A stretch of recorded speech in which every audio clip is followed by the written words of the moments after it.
Yooyyaa harka fuunee akkam jirtanii faamilii kiyya jaalatamuudhaaf kabajamu nageenya raarri waaqayyo isiniif haa ta'u. Egaa har'ammoo waan baay'ee nama gaddisiisu tokko qabadheen dhufa. Dursa warroonni chaanela eebbisaa intartiimentii dhafaa raawwataatan laayik sheer sabskiraayib gochuu hin irraanfatina. Mucaa asirra suuraa irratti argaa jirtan kana harmee haadha isaa kana jechaadha. Akka itti dubbatanuyyuu nama wallaalchisa dhugaa dubbachuuf taate. Barichi bara dhumaati.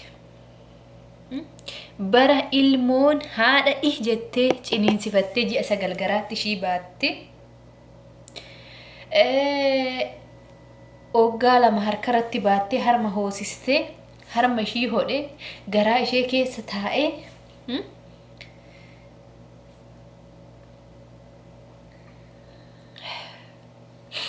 dhugaa baay'ee nama gaddisiisa dubbachuullee in kabbada dhugaa. Inni akkuma beekamu mucaan asirra argaa jirtan kun maqaan isaa Amaanaa Nabii jedhama. Godina Arsii lixaa aanaa Nageellee ganda Maraaroo bakka jedhamu keessatti dhalatee kan guddate yoo ta'u, haadha isaa kan suurarra argitan kana aadde Madiinaa Jiloo kan jedhamtu ajjeese jechaadha. Haala suukaneessaadhaan harmee isa dhalte jechuudha. Harmee jechuun mee gatiin haadha waan xiqqaasina. Dhugaa baxaamee kabbaadidha. Boo'ee dhugaa laalee boo'ee akkana ni ta'e. Jireenyi biyya lafaa kana waa baay'ee nama agarsiiste. Garuu namoota du'aan dhabda yaadanii beektu.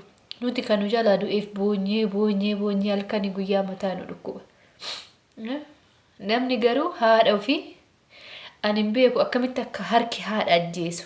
Haadha as keessatti na baatte moo? Harma ishee kana hoosiste moo? Gara akkamiitiin harmee isaa ajjeese garuu mucaan kun. Kaza ajjeesetti bosona keessatti gatee bineensi nyaate jedhan haadha kana reeffa.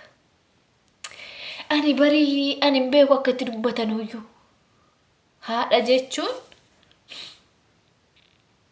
ani jechan dhaba. Warri haadha keessan qabdan waaqayyo haadha keessan umrii isin yaadheessu. Haadha keessan jaaladha. Garuu barichi baay'ee sodaachisa. Akka amantii keessaniitti waaqa keessan kadhadhaa. Dhugaa baay'ee ulfaata. Dhaloonni bargara akka deemaa jiru eessa akka deemaa jiru ani hin beeku. Kabbaadidha. Kaan shaneetu ajjeesaa, kaan waraana mootummaatu ajjeesaa, kaan ilmatu ajjeesaa. Bara akkamii keessa akka jiru ani hin beeku. Kaan abbaatu intala isaa gudeedaa, kaan abbaatu dhirsaatu niitii ajjeesaa. Ani bara keenya kanan beeku. Garuu wanni biraa haa ta'u namni haadha ofii akkamitti ajjeesa. Gara jabeenyi haadhatti jabaannu eessa finneeti ijoollee. Mee eessumaa fiddan yaa dhaloota keenya. Barichi barbara qiyaamati ijoollee keenya. Qiyaaman dhifte. Dhaloonni keenya karaarraa maqeera. Dhaloota bakka bubbee baannee deemna bar sammuu duwwaa baannee deemna dhaloota zeeroo akkamitti haadha ajjeesa namni. Haadha na dhalte mixaltee ciniinsifattee ciniinsuu guyyaa tokko ji'a 9 garaatti isa baattee gaafa ciniinsuu sun immoo du'aa fi jireenya jidduu seentee deebite. Dubartiin namni deessanii argitan ni beektani ciniinsuun akkam akka kabbaadii ta'e. Akka amma cal'isnee haasofnu kanaa miti. Haati akkasitti ciniinsifattee jettee nama dhalte. Harka kamiin haadha kee ajjeestamme? Ara yaa Rabbi nutti araarami yaa gooftaa keenya yaa Yesuus koottu maaloo. Yaa gooftaa keenya nu koottu maaloo maraanaata. Ara dubbachuun iyyuu namatti kabbaadidha. Ani miidiyaa irratti kana argee dhugaa na sururee dubbachuuf illee dhaggeeffachuuf illee nama jibbisiisa. Bara akkamii keessa akka jiru. Sila ijoollee kan biraa haa ta'u wanni biraa hin dhaqqaba. Namni gin haadha ofii danda'eetuma ajjeesaa. Dhaloota abaarsaa keessa jirra barnuti. Dhaloota abaarramaa dhaloota waaqayyoollee nu jibbe. Nu jibbe waan illee dhugaa. Nu jibbe kaakuu nuti harka dhiigatti bara keenya qulqulluu miti. Harki keenya kun dhiigaan cuuphameera. Natsaannatiin hin jiru. Gadi baatu namni akka boofaa mataa si rukkutee si ajjeesaa jira. Biyyi keenya nagaa hin qabdu.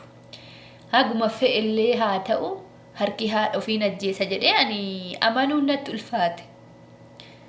Baay'ee kabbaadidha. Isin garuu amantanii inuma amantanii dandeessanii ana garuu waan hin beeku akka jedhee amanullee natti ulfaata. Basma yaa gooftaa keenya nutti araarami. Yaa gooftaa keenya ati bara keenya kana nu geeddari. Yaa Rabbi ati gahee jedhi bara hammeenya kana yookiin kootuutu yookiin nu fixi yaa gooftaa tokko bakka takkatti nu balleessi. Yaa gooftaa keenya dhaloonni jalaa jallate. Dhaloonni lafaa dhufaan bade. Dhaloonni lafaa dhufaan karaarra maqe. Dhaloonni lafaa dhufaan harka dhiigaa ta'e. Ara yaa Rabbi ati nu araarami yaa gooftaa keenya nutti araarami. Ooy. Dhugaa viidiyoo sana suuraa sana argee haadha san garaana nyaattee bu'aan oolee dhugaa. Way. Garuu ani hin beeku dhaloota akkamii akka nu taane. Hagam akka sammuun keenya kun yaadu. Haadha na dhalte moo naante. Haadha yoo jedhame haadha moo. Haadha ilaalaniitun quufanii haati daaleen dhaltee haati ofii daalattiin qabdu aayyoon teenya galtee jedhan. Haadha ofii jechuun hiyyoommattee narra haa jiraattu. Haadha dhabu mannaa haadha dhabduu wayya jedhan. Hiyyoommattee sirra jiraatte gaaddisa baraati kee. Namni kun haadha dhabee bu'a. Kun garuu harka ofiitiin haadha ofii ofirraa galaafata. Akkamitti garaan danda'e garuu? Akkamitti garaan danda'e garuu dhugaa haadha ofii ajjeesu moo?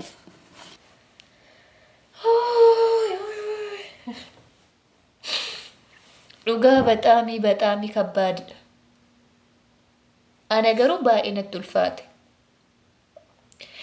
Gocha suukkaannessaa akkana, gocha gara jabeenya akkana eessaa dhaala dhaloonni?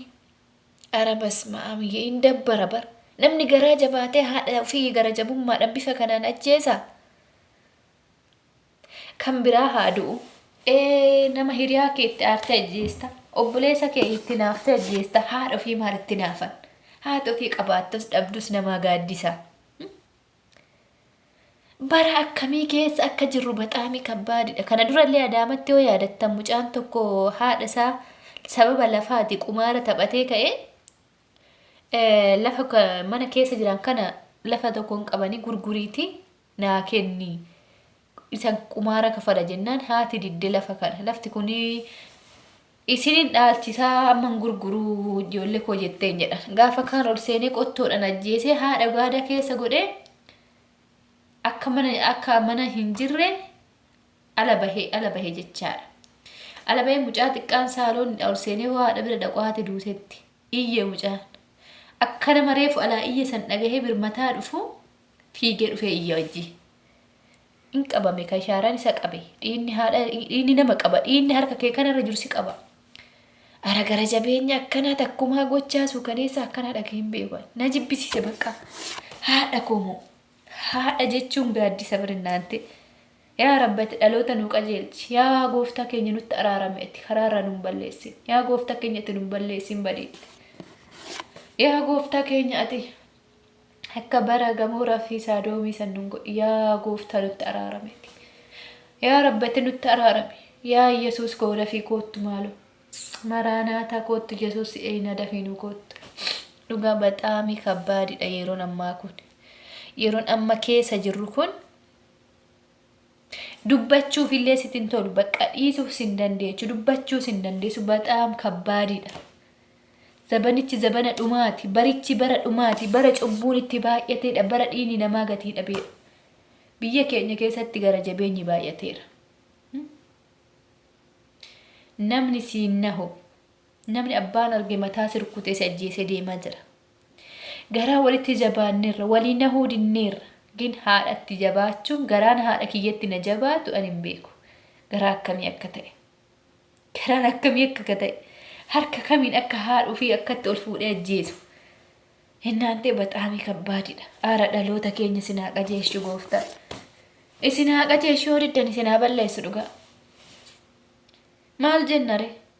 Maal jennare waan jennu nama dhiba bara. Harmee kiyya akkamitti harka kamiin haadhuu fi ajjeesa namni. Akkamitti harki kun akkamitti haadha kiyya ajjeesa. Ishiirra hin dhaladhee baran. Ishiirra foon ishii fudhadhee nama ta'ee dhaabadhee bara. Garaa ishii keessattan guddadhee bara uumamni koo. Bishaan hin jirrerraa kana uume gooftan garaa ishii keessa na kaa'eetii bara. Bishaanitti lubbuu uume gooftan koo lafee natti uume. Aangoo isaatiin. Dinqii isaatiin kan raawwate. Ani akkamitti harka ishii keessa taa'ee ishii mana bultoo godhadhee. Bultoo jireenya koo bultoo afuura koo ishii godhee. akkamitti ishee ajjeesa ijoollee.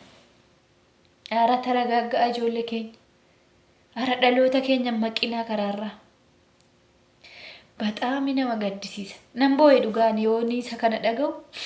Ooy, ani hin beeku akka itti yaadeen akkanitti dubbadhullee na jalaa bati. Gara jabeenya gana gahe maali garuu? Sila garuu maaliin jedhan? Hoo maaluma nama goote haati ofii? Haadha. Haati ofii kan qayyara hin qabne. Haga harma lama godhuuf odoo haadha lama namaa godhee hoo takka duute takka tafanii jedhan. Jiru malee doo ta'ee danda'a. Yaa rabbati nutti araarame. Ijoollee keenya karaarra maqannuu qajeeshate yaa gooftaa keenya. Biyya keenya dhaloota keenya nuu qajeelchi. Nageenya nuu fidi biyya keenya Itoophiyaadha yaa rabbii keenya. Dhugaa baxaamii nama dabbara. Baay'ee dhaga'uufillee nama gafannana. Maal akka yaannu ani hin beeku. Dhaloota akkamii akka taane ani hin beeku. Garam akka deemaa jirru ani hin beeku. Maal hojjechaa akka jiru ani hin beeku. Garuu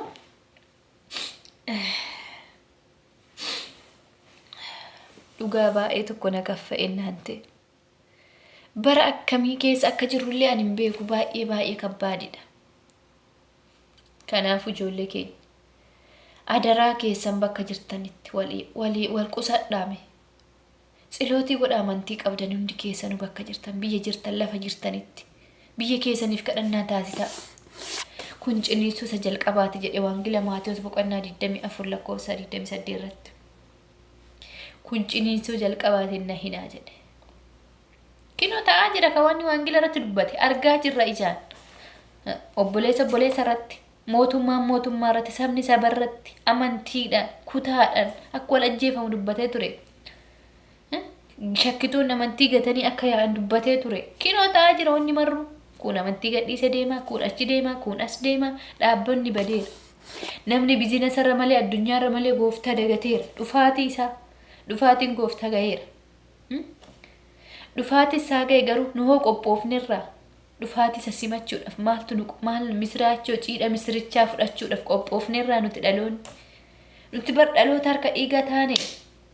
Nuti dhaloota daabiloosii bitamu taane kana booddee harka daabiloosii jirra malee bar gooftaa irraa adda cinneerra. Nuti nama ajjeesna kaa nuti dhiiga dhugaa jirra bar akka daabiloosii sanitti.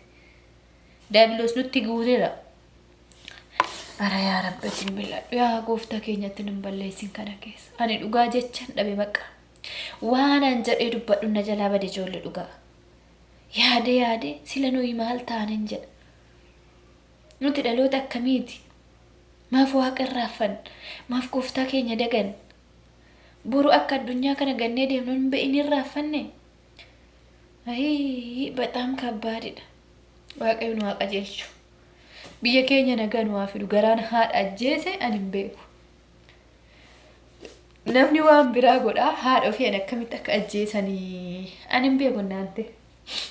Kanaafuu adaraa keessan bakkuma jirtan silootii godhaa. Barichi bara cimaadha. Barichi baay'ee kabbaadidha.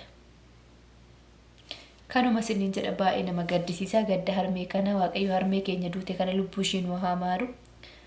Mucicha immoo kafirdi isaa haqa harmee kanaan balleessin. Waaqayyo yutti odoon du'in barinni lubbuudhaan jira seetan malee biyya lafaa irratti odoo deemu du'e. Nama dhaabbitti du'een isheen duutellee qajeelte biyya seente. Duuni lama baduudha barsanu bineensa nyaatee bosonatti gatamte. Haadha ofii akkamitti garaan jabaatee ajjeesee bosonatti bineensatti gata. Haadha moo haati eenyu nuun qayyaramtu bar. Keenya kana hin beeku. Hundumaaf waaqayyo araara isaa nu haa fidu, nagaa isaa nu haa fidu, jaalala nu haa fidu, tokkummaa nu haa fidu dhugaa jechaan qabu baqa. Kanuma. Kanaafuu waan dhaggeeffataniif galatooma hordoftoota kiyya waan baay'ee nama gaddisiisudha. Gadda akkana rabbi isin hin dhageechisini. Ilma keessa waaqayyo isin haa qajeelche isin haa guddisu. Kan gana argattanis waaqayyo ilma eebba qabu, ilma eebbifama, ilma karaarra maqli isin haa kennu. Baqa kan dhaltanii lafaa qabdanillee ilma eebbaa ta'e isin haa guddatu. Kanuma isiniin jedha baay'ee nama gaddisiisa.